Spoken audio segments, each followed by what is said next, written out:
Hi and good evening, everyone. My name is Albert, and this is VlogsBoutNothin. Thank you very much for taking the time out of your very busy night to join me. I really, really appreciate that. It's super fun that we do this every night, 4 times a day. We're like heading into our fourth month here, pretty strong. Um, so I really have nothing to complain about. I guess other than the fact that I am 36 years old, unemployed, have no real hopes for any kind of a career in the future because there is no job market. I don't want to go back to school because, well, all that's waiting there is more debt and no jobs. So, I'm just getting through, just getting by, doing nothing. So, that's what we have going on here. It has been one hot summer, I tell you. I just don't know what else to say about. You're getting old when you talk about the weather. This was something that always bothered me when I was young. I know, quick sidebar, obviously, before we get into the content of the video, which may or may not be anything, because right now, as I'm speaking, I'm coming up with an impromptu topic, which is a little more difficult than you'd like to imagine, only because you still have to, like, think about what you're saying while you're talking, all while trying to come up with something meaningful to talk about, you know? And so, yeah, that's always a real, real fun thing to do. Okay, so let's talk tonight about, I don't know, what should we talk about tonight? And I like literally am in real time. I truly, truly mean this. So like right now I'm like clicking through my brain, trying to think of like different topics that we could talk about and so forth.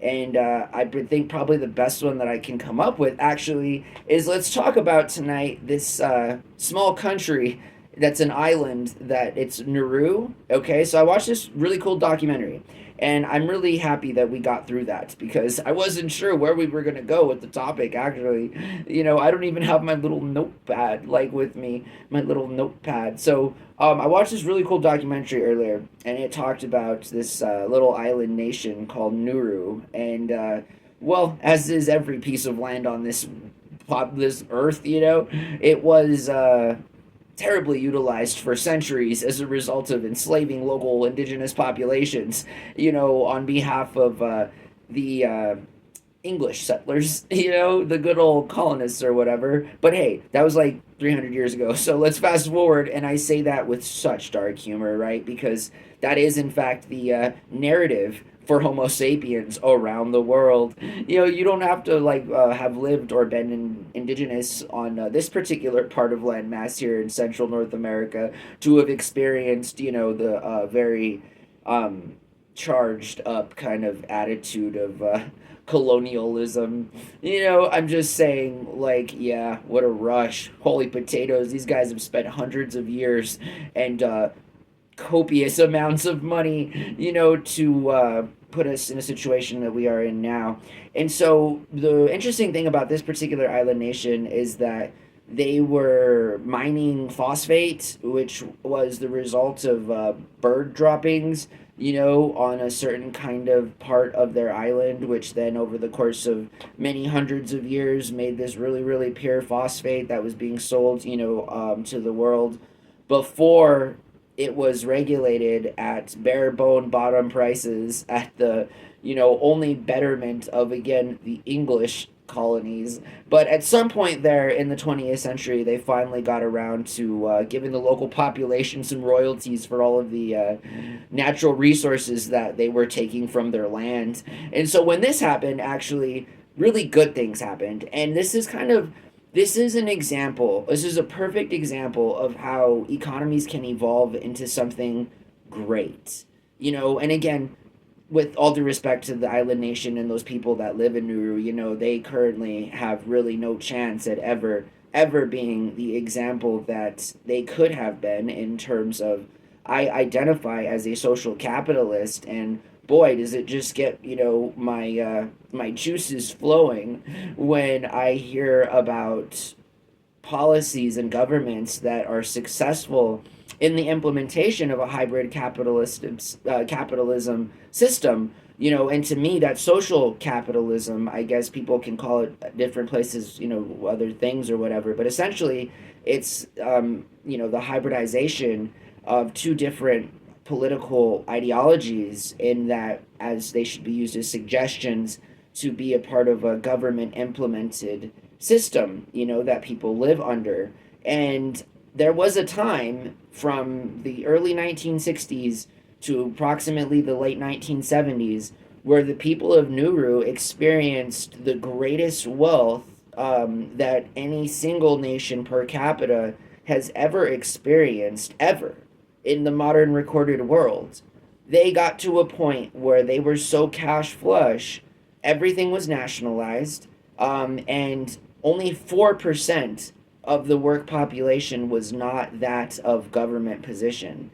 And, I when I say that, I've always, as a social capitalist, it's always a debatable topic when concerning the allocation of resources. I mean, this is what it's all about as it concerns the fundamental um, thesis of, this, like, of all political doctrine, right, is the allocation of resources. This is what life is all about, in terms of, that's, if there's one lowest common denominator that affects all people that are on this planet, it would be the allocation of resources. And so when an economy like Nuru becomes so flush with cash, then by natural course of economic law, people don't want to work. So it begs a question.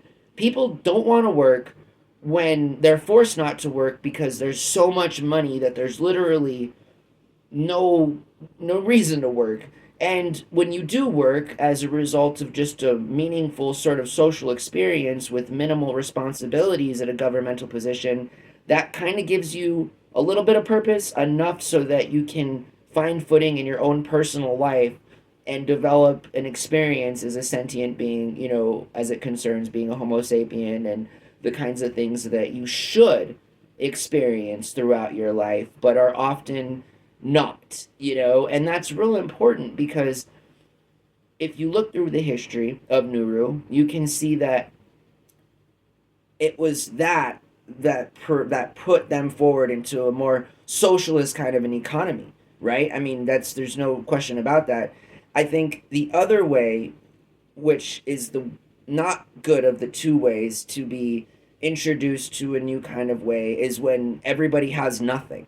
So there's no middle ground. Either people lose everything and have nothing, or they have everything and have nothing to lose. This is the only circumstance in which I believe, and my theory, that we can get past just regular capitalism, right? And unfortunately, again, for Nuru, they were unable to do this. However, they have set examples for people like me, like this random dude in Albuquerque, New Mexico, who has now been able to really thoroughly examine the kind of faults that arose from there being such a plentiful economy.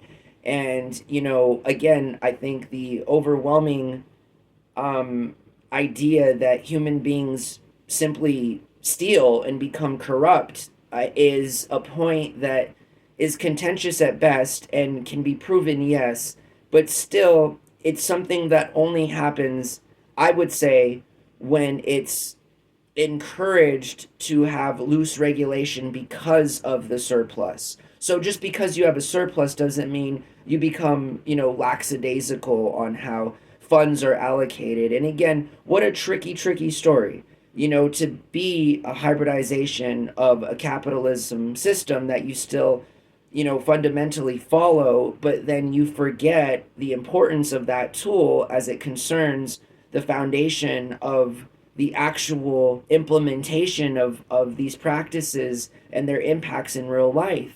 I mean, so it's unfortunate that the elders, in that particular island nation were not able to overcome the very basic sort of really messed up feelings that all human beings experience, in terms of like jealousy, like hate, all of these really bad things, and acting in a way that enables those kinds of thoughts to come to reality. So, now just 50 years later, the island nation is completely desolate. It's completely, there's nothing. It is like a small shadow of what it used to be and what it could have been and what it should still be. An island nation of prosperity and stability within the local populace. And, the idea that when nations get to this level, they are in fact the best versions of themselves and can take those kinds of policies, ideas, and implementations to a global scale where they can then be set out into other areas of the world. This is, in fact, how we can improve upon everything, right? Because again, it all boils down to the allocation of resources. Money is simply a tool that provides for accounting and statistics and the ability to aggregate data when it comes to these, again, these larger ideas. And so I hope that everyone has a really good night. I hope that you guys have a really good work week coming up. Tomorrow is Sunday, so we should all just be doing nothing. And link in the description below to this documentary. I'll put it in there about Nuru because, again, it is a great example and a shining example of how we just need to allocate resources better. That's all.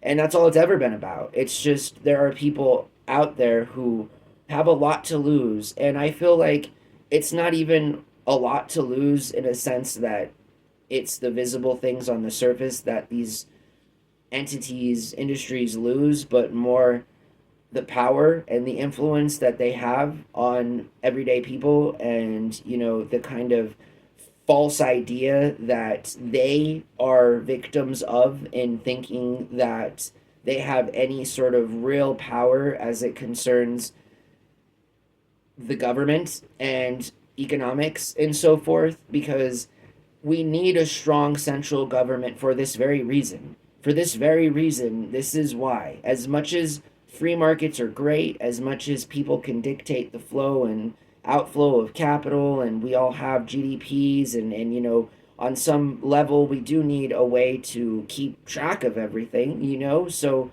I just feel like we can be better than the way that we are. And I feel like it's up to young people, millennials, Xers, Gen Zers, and Alpha to sort of learn from all the mistakes that we know about, mistakes that continue to affect us to this day. And honestly, we would be crazy if we didn't address these mistakes, knowing that there are problems, knowing that there are meaningful solutions, to continue to not provide these kinds of solutions or even be willing to look into them, again, is just a real big insult to all the working people out there who, simply just want to wake up, do what they need to do, get back home, and do nothing. Again, because as the best example of Nuru can, be provided to you, in that it doesn't matter, if you have a lot so much that it doesn't matter, or if you have nothing because the government doesn't allow. There's got to be a healthy middle there. There's got to be a help. I encourage everyone to watch the older videos of me and the social capitalist sort of theory and the idea that I got going on behind that sort of stuff, But regardless, I do appreciate you guys all watching the content here. If you haven't told somebody about the channel, please do, and if you haven't already, consider becoming a subscriber, because I really appreciate it and it helps the channel grow a lot. So until tomorrow, I hope you guys have a really good night. If you're going out tonight, don't drink and drive, not even one.